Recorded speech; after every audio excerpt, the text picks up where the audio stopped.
ಚಿಂದಿ ಉಡಾಯಿಸೋ ಖಾರ ಬಣ್ಣ ರುಚಿಯನ್ನು ನೀಡುತ್ತದೆ. ಆಚಿ ಮೆಣಸಿನ ಪುಡಿ ಚಿಂದಿ ಉಡಾಯಿಸೋ ಖಾರ ಬಣ್ಣ ರುಚಿ. ಪಹಲ್ಗಾಮ್ನಲ್ಲಿ ಭಯೋತ್ಪಾದಕರ ದಾಳಿ ಹಿನ್ನೆಲೆಯಲ್ಲಿ ತುರ್ತು ಸಂಸತ್ ಅಧಿವೇಶನ ಕರೆಯಲು ಮಲ್ಲಿಕಾರ್ಜುನ ಖರ್ಗೆ ಮನವಿಯನ್ನ ಮಾಡಿಕೊಂಡಿದ್ದಾರೆ. ಪ್ರಧಾನಿಗೆ ಮನವಿಯನ್ನ ಮಾಡಿದ್ದಾರೆ ಖರ್ಗೆ. ಈ ಟೈಮ್ನಲ್ಲಿ ಒಂದು ತುರ್ತು ಅಧಿವೇಶನ ಕರೀರಿ, ಏನು ತಪ್ಪಿದೆ? ಯಾಕೆಂದರೆ ಒಗ್ಗಟ್ಟಾಗಿ ಹೋರಾಡಬೇಕಾಗಿದೆ ಈಗ ಭಯೋತ್ಪಾದನೆ ವಿರುದ್ಧ. ಆ ದಾಳಿಯ ವಿರುದ್ಧವಾಗಿ ಒಂದು ಒಗ್ಗಟ್ಟಿನ ಸಂದೇಶ ಕೊಡಬೇಕು ದೇಶದಿಂದ. ಪ್ರಧಾನಿ ಮೋದಿಗೆ ಮನವಿಯನ್ನು ಮಾಡಿದ್ದಾರೆ ಎಐಸಿಸಿ ಅಧ್ಯಕ್ಷ ಮಲ್ಲಿಕಾರ್ಜುನ ಖರ್ಗೆ. ಪಾಕ್ ಉಗ್ರರ ದಾಳಿ ಬಗ್ಗೆ ಪ್ರತ್ಯುತ್ತರವನ್ನು ಕೊಡಬೇಕಲ್ವಾ? ದೇಶದಲ್ಲಾಗಿರುವ ಗೊಂದಲಗಳಿಗೆ ಉತ್ತರ ಸಿಗಬೇಕು. ಪತ್ರದ ಮೂಲಕ ಪ್ರಧಾನಿಗೆ ಆಗ್ರಹಿಸಿದ್ದಾರೆ ಮಲ್ಲಿಕಾರ್ಜುನ ಖರ್ಗೆ. ಅಂದರೆ ಈ ಟೈಮ್ನಲ್ಲಿ ನೋಡಿ, ಯಾರ ಸ್ಟ್ಯಾಂಡು ಏನೇನು ಅನ್ನೋದು ಗೊತ್ತಾಗ್ಬಿಡುತ್ತೆ. ದೇಶ ಅಂತ ಬಂದಾಗ, ರಾಷ್ಟ್ರ ಅಂತ ಬಂದಾಗ, ನಮ್ಮ ದೇಶದ ಭದ್ರತೆಗೆ ಧಕ್ಕೆ ಅಂತ ಬಂದಾಗ ಎಲ್ಲ ಪಕ್ಷಗಳು ಕೂಡ ಇಲ್ಲಿ ಒಗ್ಗಟ್ಟಾಗಬೇಕಾಗುತ್ತೆ. ಖರ್ಗೆ ಅವರು ಆಲ್ರೆಡಿ ಹೇಳಿದ್ದಾರೆ, ನಮ್ಮ ಸಂಪೂರ್ಣ ಬೆಂಬಲ ಕೇಂದ್ರ ಸರ್ಕಾರಕ್ಕಿದೆ.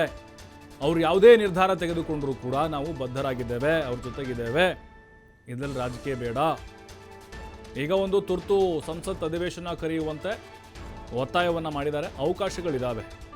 ತುರ್ತು ಪರಿಸ್ಥಿತಿಯಲ್ಲಿ ಅಧಿವೇಶನವನ್ನು ಕರೀಲಿಕ್ಕೆ ಸಂವಿಧಾನದಲ್ಲಿ ಅವಕಾಶ ಇದೆ. ಹಾಗಾಗಿ ನೀವು ಒಂದು ಸಮಯವನ್ನು ಫಿಕ್ಸ್ ಮಾಡಿ ಆದಷ್ಟು ಬೇಗ ಅಧಿವೇಶನವನ್ನು ಕರೀರಿ ಅಂಥೇಳಿ ಮಲ್ಲಿಕಾರ್ಜುನ ಖರ್ಗೆ ಅವರು ಪ್ರಧಾನಿ ಮೋದಿಗೆ ಪತ್ರದ ಮುಖೇನವಾಗಿ ಮನವಿಯನ್ನು ಮಾಡಿಕೊಂಡಿದ್ದಾರೆ. ಆ ಪತ್ರವನ್ನು ಕೂಡ ನಾವು ನೋಡ್ತಾ ಇದ್ದೀವಿ. ಆನರೇಬಲ್ ಪ್ರೈಮ್ ಮಿನಿಸ್ಟರ್ ಅಂಥೇಳಿ ಉಲ್ಲೇಖ ಮಾಡಿ ಕೆಲವೊಂದಿಷ್ಟು ವಿಚಾರಗಳನ್ನು ಅಲ್ಲಿ ತೆರೆದಿಟ್ಟಿದ್ದಾರೆ. ಅಂದರೆ ಇಲ್ಲಿ ದೇಶದಲ್ಲಿ ಆಗುತ್ತಿರುವಂಥ ಕೆಲವೊಂದಿಷ್ಟು ಗೊಂದಲಗಳ ಬಗ್ಗೆ ಚರ್ಚೆಯನ್ನು ಮಾಡಬೇಕಾಗಿದೆ. ಈಗ ನೋಡಿ, ಏನೋ ಒಂದು ಸರ್ವಪಕ್ಷ ಸಭೆ ಕರೀತಾರೆ, ಅಲ್ಲಿ ಕೆಲವರು ಬರ್ತಾರೆ, ಕೆಲವರು ಬರೋದಿಲ್ಲ, ಸಮಯ ಇರುತ್ತೆ, ಸಮಯ ಇರೋದಿಲ್ಲ. ಪ್ರಧಾನಿ ಮೋದಿಯವರೇ ಅಲ್ಲಿ ಅದಕ್ಕೆ ಬರಲಿಲ್ಲ.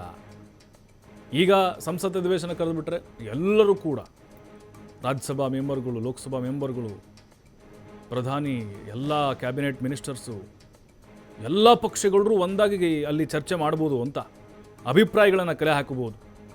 ಪಾಕಿಸ್ತಾನಕ್ಕೆ ಒಂದು ಗಟ್ಟಿ ಸಂದೇಶವನ್ನು ಕೊಡಬಹುದು ಅನ್ನುವಂಥ ಉದ್ದೇಶ ಅಷ್ಟೇ ಇದರ ಹಿಂದೆ. ಯಾಕೆಂದರೆ ಇಲ್ಲಿ ರಾಜಕೀಯ ಅಥವಾ ಪಾಕಿಸ್ತಾನದ ಮೇಲೆ ಯುದ್ಧನೋ ಟೆರರಿಸ್ಟ್ಗಳನ್ನ ಮಟ್ಟ ಹಾಕೋದು ಇದೆಲ್ಲ ಏನಿದೆ, ಇದು ರಾಜಕೀಕರಣಗೊಳ್ಬಾರ್ದು. ನಾವು ಮಾಡಿದ್ವಿ, ನಮ್ಮಿಂದನೇ ಎಲ್ಲ ಅಂತ ಹೇಳ್ಕೊಳ್ಬಾರ್ದು.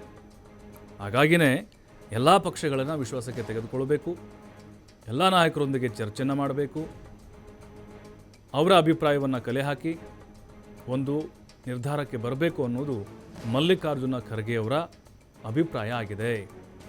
ನೋಡಬೇಕು ಪ್ರಧಾನಿಯವರು ಅಧಿವೇಶನವನ್ನು ಕರೀತಾರಾ ಇಲ್ವಾ ಅಂತ. ಯಾಕಂದರೆ ಬರೀ ಸಭೆಗಳ ಮೇಲೆ ಸಭೆ ಮಾಡ್ತಾ ಇದ್ದಾರೆ. ಮೊನ್ನೆ ಸರ್ವಪಕ್ಷ ಸಭೆಯನ್ನು ಕೂಡ ಮಾಡಿದರು. ಅದು ಬಿಟ್ಟರೆ ಮತ್ತೆ ಸರ್ವಪಕ್ಷ ಮತ್ತು ವಿಪಕ್ಷ ನಾಯಕರನ್ನು ವಿಶ್ವಾಸಕ್ಕೆ ತೆಗೆದುಕೊಳ್ಳುವಂಥ ಒಂದು ಪ್ರಯತ್ನವನ್ನು ಕೂಡ ಮಾಡ್ತಾ ಇಲ್ಲ. ಅಧಿವೇಶನ ಕರೆದ್ರು ಅಂತ ಹೇಳಿದ್ರೆ ಎಲ್ಲ ವಿರೋಧ ಪಕ್ಷಗಳ ಸದಸ್ಯರು ಅದರಲ್ಲಿ ಭಾಗಿಯಾಗಿ ಅವರವರ ಅಭಿಪ್ರಾಯಗಳೇನಿದ್ದಾವೆ ಅದನ್ನು ಮಂಡಿಸಲಿಕ್ಕೆ ಒಂದು ಅವಕಾಶ ಸಿಕ್ಕಂಗಾಗುತ್ತೆ. ಒಂದು ವೇದಿಕೆ ಬೇಕಲ್ವಾ? ಈಗ ಎಲ್ಲರನ್ನೂ ಕೂಡ ಮೀಟಿಂಗ್ಗೆ ಕರೆಯೋಕ್ಕಾಗೋದಿಲ್ಲ. ಈಗ 540ಕ್ಕಿಂತ ಹೆಚ್ಚು ಜನ ಮೆಂಬರ್ಸ್ಗಳನ್ನ ಒಂದೇ ಕಡೆ ಕರೆದು ಮೀಟಿಂಗ್ ಮಾಡೋಕ್ಕಾಗೋದಿಲ್ಲ, ಅದು ಕಷ್ಟ.